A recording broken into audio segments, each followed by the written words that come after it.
Daí. Eu tô cozinhando miojo, que fez tudo na verdade foi Luana, mas tá muito bom, olha. Embaçou. Assopra, Luana, que embaçou. Vai piorar. Tá bom, deu. Luana fazendo suco de limão. Pronto. Você botou... Luana! Bota tudo doce, garota. Bota tudo. Vai fazer mal, não vai misturar as pozinhas do suco. Acho que já deu. Meu, a gente botou 2 pacotinhos inteiros. Nem ia comer tudo isso. Eu como foi metade dele agora? Às vezes, né? Meu Deus.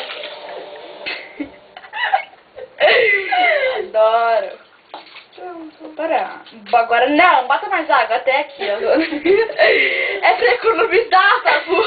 E demorar pra fazer suco.